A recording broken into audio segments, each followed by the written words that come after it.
Bonjour à toutes et à tous, bienvenue pour cette nouvelle vidéo. Ici je vais scraper avec vous une page 3030 avec l'utilisation des infusions et d'un dies alphabet que j'ai acheté chez la Fête du Scrap. Donc en fait j'ai utilisé, alors c'est pas vraiment une technique mais c'est plus un travail de fond qu'on pourrait réaliser qui est assez simple et sympa à faire. Pour faire cette page 3030, donc j'ai utilisé le papier Anne Muleux, qui est un papier 30 par 30 aquarelle. Il a la particularité d'être un petit peu couleur crème, il n'est pas totalement blanc. Donc au départ j'étais un petit peu, pas dégoûtée, c'est pas le mot, mais je veux dire un petit peu... un peu tristounette entre guillemets parce que j'aime beaucoup quand les papiers sont très très blancs et tout compte fait quand on veut faire des papiers avec de la patouille etc, c'est un papier qui réagit très bien et puis du coup le côté crème entre guillemets passe plutôt inaperçu, donc ça jure pas en fait, c'est juste que comme j'avais l'habitude de travailler avec des papiers assez blancs, du coup là le fait que ce soit crème, du coup ça m'avait perturbé au début, puis là maintenant c'est bon, c'est on va dire que le pli est passé. Et donc j'ai réalisé un travail de fond avec un dies alphabet qui est une nouveauté chez la Fête du Scrap. Donc en fait ce que j'ai fait c'est que j'avais une chute de papier du papier que j'ai utilisé Anne Muleux. J'avais des chutes de papier, donc du coup j'ai découpé ce papier avec le dies alphabet de la Fête du Scrap. Je l'ai découpé une ou deux fois. Et en fait avec les lettres et les chiffres que j'avais découpés, je les ai positionnés ça et là au niveau du milieu de ma page, puisque je voulais avoir une photo centrée pour la mise en page de cette page de scrap. Et donc ce que j'ai fait, voilà, c'est que j'ai positionné mes lettres découpées à la Big Shot ça et là pour faire comme si c'était une voilà, pas une explosion, mais on va dire une tache de lettres à ce niveau-là. Et une fois que mon travail de positionnement des lettres me satisfait, du coup j'ai tout collé. J'ai essayé de faire en sorte de coller correctement la totalité de la lettre et des chiffres pour qu'il n'y ait pas de jour en fait entre mon papier et la lettre.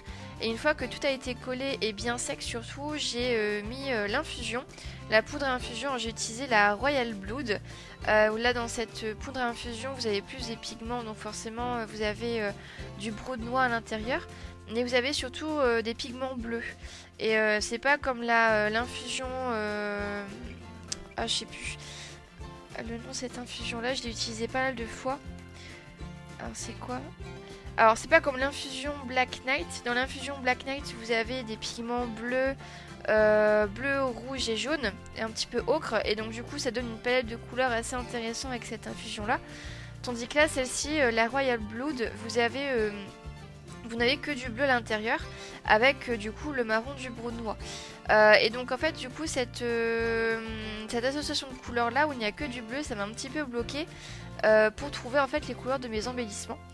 Donc bon, voilà, vous verrez en fait au fur et à mesure qu'en fait ça a débloqué, mais c'est vrai qu'au début j'étais un petit peu perturbée par l'unique couleur de pigmentation bleue que je pouvais avoir dans cette poudre à infusion là.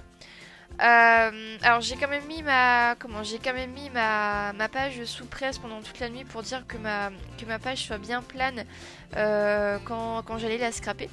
Donc du coup une fois le matin arrivé, du coup ma page était quasiment bien plate et j'ai pu travailler correctement dessus, parce que c'est vrai que quand on apporte de l'eau le papier se gondole un petit peu et donc pour travailler dessus c'est un petit peu plus compliqué.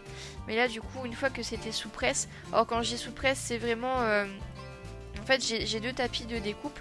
J'en ai un bleu où c'est un tapis auto-cicatrisant et j'ai ma plaque en verre par au-dessus. Et donc du coup je mets mes pages de scrap en dessous, ou alors les embellissements en dessous, si jamais je veux qu'ils soient vraiment bien plats.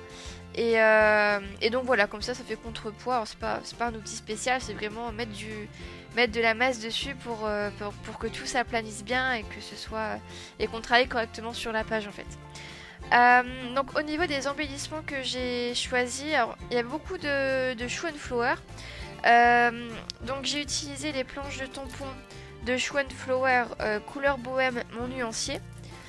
Également la très grande planche de tampon A4 de Shoe and Flower, donc une nouveauté là de ce mois-ci. Enfin du mois, l'une des nouveautés du mois de mai. Donc c'est Voyage imaginaire pêle-mêle. Donc j'ai utilisé ces deux planches de tampons là de Schwan Flower. J'ai également utilisé pour les deux lettres M, j'ai utilisé la planche de tampon Florilège, donc c'est une monogramme, la lettre M. Et j'ai également utilisé, mais ça vous verrez un peu plus tard dans la vidéo, un tampon sur mousse de Scrap Didi, qui est une marque de scrap pardon, que j'ai découvert récemment et qui font des super tampons. Donc de toute façon je vous mettrai tous les liens en description, enfin tous les liens, pas tous les liens mais je veux dire toute la liste du matériel que j'ai utilisé en description. Comme ça vous verrez vraiment le matériel que j'ai utilisé. Là le papier sur lequel j'ai tamponné tous mes motifs c'est du papier aquarelle 100% coton de chez Fabriano. Donc c'est un bloc du papier que j'ai acheté l'année dernière. J'utilise très rarement puisque c'est un papier qui coûte très cher. Et là je voulais essayer des tamponnages sur un papier vraiment 100% fait pour l'aquarelle. J'ai eu un petit peu de mal à faire mes dégradés. Non pas que ce soit compliqué, au contraire, mais c'est parce que j'ai tellement l'habitude de travailler sur un papier multitechnique que là, du coup, retrouver des habitudes et des bons réflexes pour travailler sur du papier 100% coton, j'ai mis un petit peu de temps, etc. Mais ça se fait très très bien. Limite, c'est du coup plus facile de travailler sur du 100% coton puisque les fusions se font très très bien. Contrairement à un papier multitechnique où il y a peut-être certaines astuces à avoir pour que les dégradés et les... on va dire les nuances de couleurs se fassent correctement. Mais voilà, donc voilà par rapport à ce papier là. Concernant les couleurs que j'ai utilisées pour aquareller mes pinceaux, mes tubes de couleurs, etc. J'ai utilisé la palette d'aquarelle The Classics de chez Prima. Donc les manches de mes pinceaux. Alors j'ai utilisé pour mon gros pinceau brosse et le pinceau aquarelle, j'ai utilisé un marron un peu passé. Donc j'ai fait un mélange du marron, donc la couleur 10, avec le gris de la couleur 11 pour faire en fait voilà comme si le manche était un petit peu vieilli en fait de mes pinceaux. La couleur bleue c'est la couleur 8 du coup que j'ai pas du tout mélangé à quoi que ce soit. Il y a peut-être quand même une pointe de gris, une pointe de vert, mais c'était un reste de mélange de vert que j'avais et honnêtement c'est pas la couleur principale. J'ai vraiment voulu garder le bleu pur en fait de la couleur de la palette The Classics. Et j'ai pris également le godet noir pour faire les nuances de gris sur certains pinceaux et sur aussi la partie métallique du pinceau brosse en fait qui est présent dans les tamponnages que j'ai choisis. Alors au niveau des couleurs, c'est ce que je vous disais tout à l'heure, la poudre à infusion Royal Blood, eh bien il n'y a que des pigments, à part le brunois, il n'y a que des pigments de bleu. Et ça, l'association marron un peu noir et le bleu, pour trouver une autre couleur, pour moi c'était compliqué. Je pensais utiliser une autre couleur qui contrastait totalement avec tout ça, qui était le rouge. D'ailleurs on voit qu'il y a l'un de mes pinceaux que j'avais colorisé en rouge. Mais en fait quand j'ai testé la couleur et que j'ai regardé un peu avec le combo couleur que j'avais grâce aux infusions, la couleur rouge détonnait totalement, ça allait pas du tout. Donc du coup je me suis dit je vais jouer la prudence entre guillemets, je voulais pas rater ma page. Donc du coup je m'étais dit bon voilà, je vais rester sur mes nuances de marron, de gris et de bleu qui sont les couleurs de l'infusion que j'ai choisi et tout compte fait ma page me plaît très très bien comme ça, donc voilà. Donc j'ai pas osé mettre de rouge dans cette production là. Limite si j'avais utilisé plutôt l'infusion je sais plus. Non, c'est pas Violet Storm. Ah, c'est laquelle? Ouais, plutôt si j'avais utilisé la Black Knight, comme il y a des pigments de bleu, de rouge et de jaune, là ça m'aurait pas dérangé d'utiliser des embellissements avec ces couleurs-là. Tandis que là, comme je n'avais que du bleu, ça me gênait. Enfin voilà, l'harmonie des couleurs, je suis en train de me former un petit peu dessus pour essayer de diversifier en fait mes embellissements et mes mises en page, mais c'est vrai que c'est pas forcément évident. Donc voilà. Donc là vous l'avez vu précédemment un petit peu avant que avant le moment présent. J'ai mis quelques gouttes de Posca blanc sur ma page, puisqu'il y a des pinceaux et des tubes de couleurs. Je me suis dit on va rajouter un peu de côté artistique comme ça en mettant des gouttes de Posca blanc. Donc du coup c'est ce que j'ai fait. Qu'est-ce que j'allais dire? Je pense que c'est tout. Je vous ai pas filmé, je vous ai pas mis la partie où je détourne les embellissements puisque c'est pas forcément très intéressant. C'est même très long. Donc du coup je l'ai pas forcément filmé. Ah oui, il y a juste... voilà. Là vous voyez les feuillages blancs qui sont présents là sur la mise en page. Ce sont des tampons de chez Scrap Didi. Donc il me semble que dans cette boutique ils ne font que des tampons montés sur mousse. Alors je voudrais pas dire de bêtises mais du moins sur leur site c'est ce que j'ai vu. Et là le tampon que j'ai utilisé c'est un tampon d'une nouvelle collection qu'ils ont sorti. Et en fait au début je l'avais tamponné en noir sur mon papier, sur du papier blanc. Sauf que je trouvais que ça contrastait beaucoup trop, ça durcissait beaucoup trop la page. Déjà que mon fond de page est assez noir. Je voulais pas rajouter encore la noirceur entre guillemets. Donc du coup, pour casser ce côté dur en fait du tamponnage noir, j'ai tamponné avec de la Versafine grise pour apporter plutôt un côté un peu plus doux en fait. Alors j'ai tamponné 3 fois ce tampon. Et je l'ai pas du tout colorisé encore une fois pour apporter apporter de la luminosité et de la blancheur en fait à ma page en fait. Concernant le titre, j'ai utilisé le titre 1001 facettes qui est présent dans la très grande planche de tampon, donc c'est format A4 de Shoe & Flower. Donc le nom de cette planche c'est Voyage imaginaire pêle-mêle. Je suis totalement fan de cette planche, c'est vraiment